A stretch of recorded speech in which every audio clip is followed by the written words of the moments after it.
Hi everyone, so I've just come to show you how to do a masterboard. I know loads of you have already made it. They're easy peasy.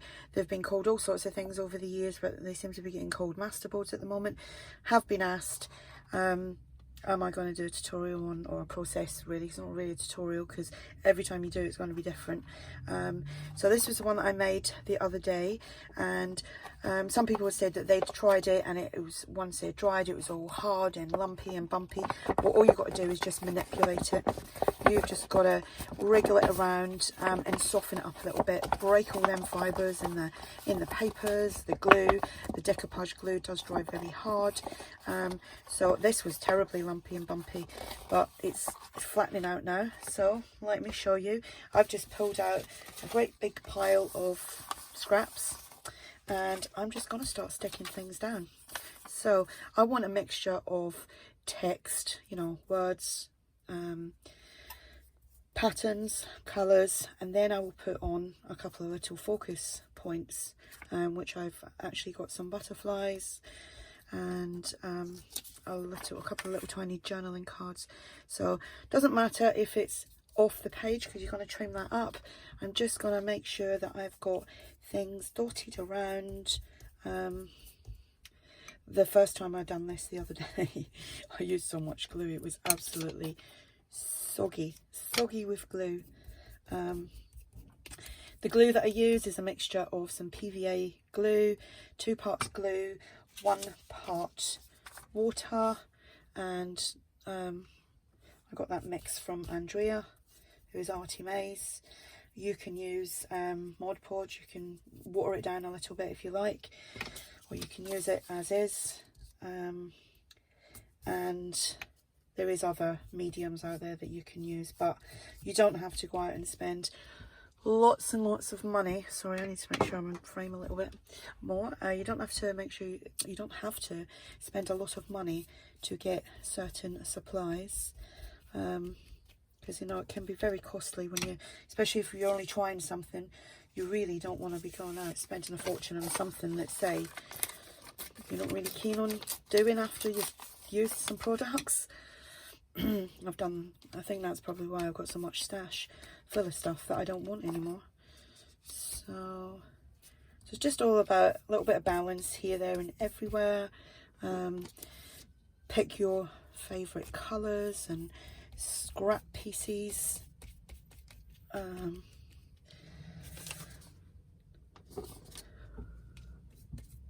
Bit of shadowing. I hope this isn't going to be orange again. It is daylight when I'm doing this, so the colour should be fine. And there we have it. Just going over that a little bit to flatten it down.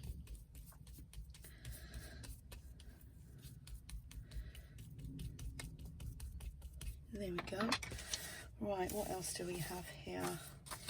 I've got more music paper. Now the thing is, you're probably not even going to see much of all this music paper, but it's nice to have little bits that are going to poke out from all the other stuff that you're going to layer on top of it. There we go. Right, now I'm just gonna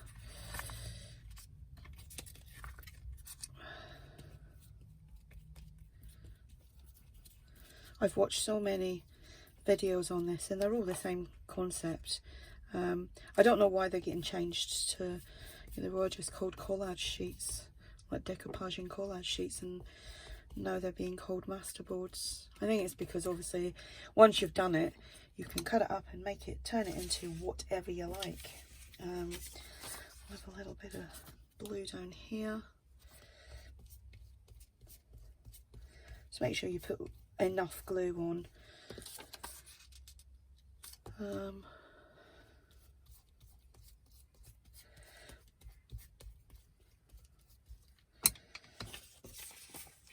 I've got a nice big piece here that I like.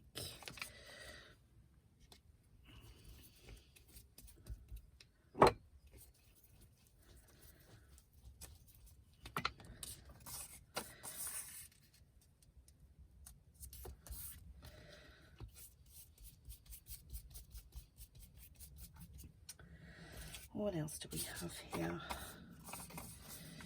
See, I do like that as well, but I might want to put something else there before I do that. This is why it's like, it's down to you really, you know, you choose how you want to layer it up, because, you know, we've all got different scraps, different colours, different sizes, and the idea is use your scraps, you know, don't go cutting up stuff. I wouldn't anyway. I would only use my scraps unless I wanted something very, very specific. Well, let me see how long I've got here. How much? Oh, 5 minutes. That's not bad.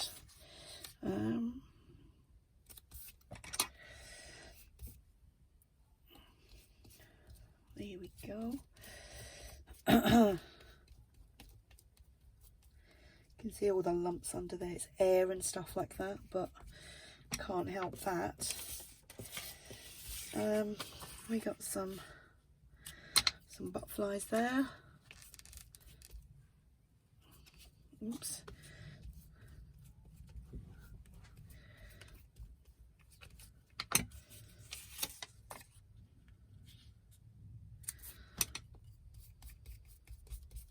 Here we go.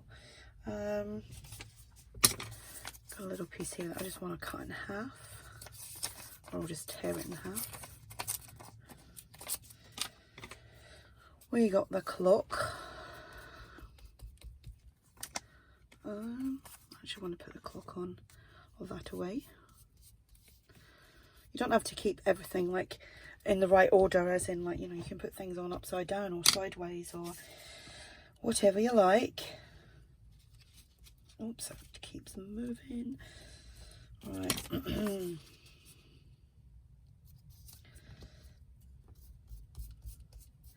See, I mean, I've kind of covered over a lot of what I put on there, but it's because you just don't know really how it's going to go until you start slapping everything on.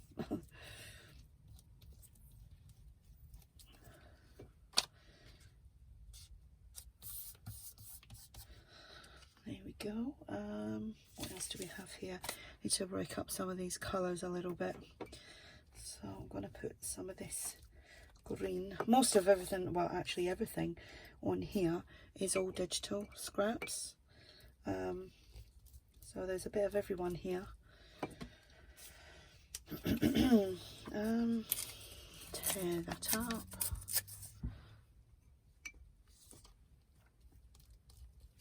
Just get a little ticket there.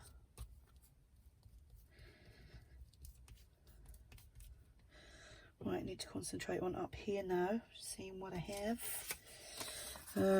Like, that's too much there, I think. Right, got a little bit of piece of this. You can see this glue is just going everywhere. Right. Okay, so I've got a couple of little journal cards here. They've been shrunk down from one of ARTYmaze's kits. So I'm just going to pop that on there.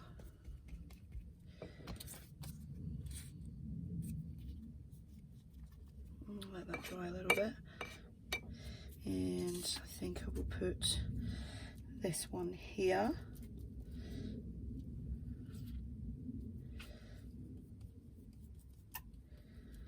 And I've got some butterflies, so I think I'll put you there.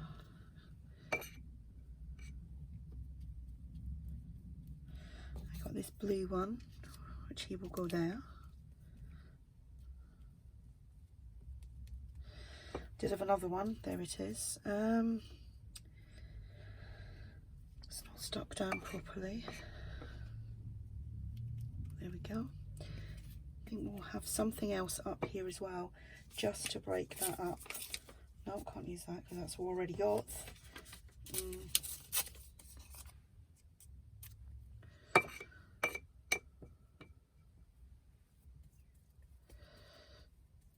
And let's put him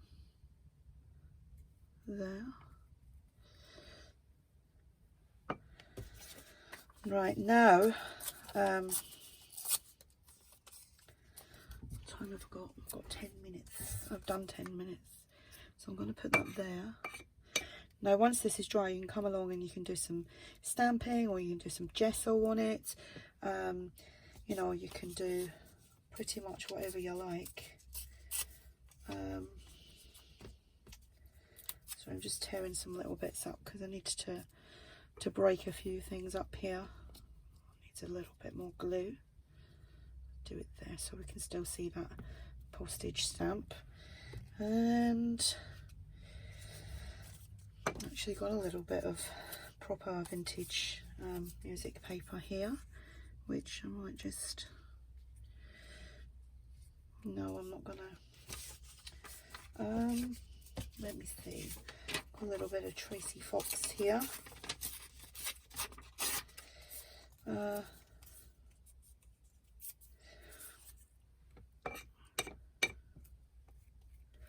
Right, what I'm going to do is I'm going to let this dry, and then I will be back to show you it dry and if I'm going to do anything else, because I may just leave it as it is. So that's as easy peasy as it is. There's no rhymes, there's no rules to it. You just do what you want to do, and just remember, can't make a mistake. If you don't like how it turns out at the end, just gesso over it, paint over it, cut it up, cover it over. You haven't wasted anything. You've just got a background for something else. So I will be back when this is dry. So that's it. It's all dry, and I have sat here for a few minutes just manipulating it so that it loses some of that stiffness and the bumpiness. So that's my second one. What have I just done? Oh, I had it there a minute ago. So that's me made 2, and as you see, they will never be the same unless you scan them. If you scan, I know you can scan them, but you have to be careful with some of the angel policies and things like that. I'm not 100% sure on it. It's just things I see other people talking about. It's not something I want to get into, because I don't know enough to advise anyone on it, so I wouldn't do that. But I know that if you use stamps and things like that, like you can keep them for your personal use. Some of them you can share if everything is copyright free, but if it's not, then just be careful what you do. That's all I'm saying. But yeah, you could, I mean, I don't know if I scan these. I would only use these for myself anyway. Maybe cut some of them up and turn them into ATCs, cut some of them up and make tags or journal cards, and I might even gesso over some of them. Who knows? Just don't know what I'm going to do until it comes to using them. But I'm really pleased with how these have come out, and there is a little bit that's come away there, so I'll have to glue that down again. So look how easy that is. I hope you have a go at it. Don't worry about how it turns out, because like I said, some people have said, oh, I didn't like mine, I thought it was rubbish. Don't be silly. Just add more to it, you know, add a few bits more to it and see how it looks after that. Or just gesso over it and then add some paints to it, and you've just got a really good surface for a background of something. So there you go. That's my masterboards. Hope it's been helpful. There is tons and tons of other videos out there. Just look it up. Just look up how to make a masterboard, and you'll find it on YouTube and Pinterest and even Google search. So thanks for watching, and I'll speak to you all soon. Bye.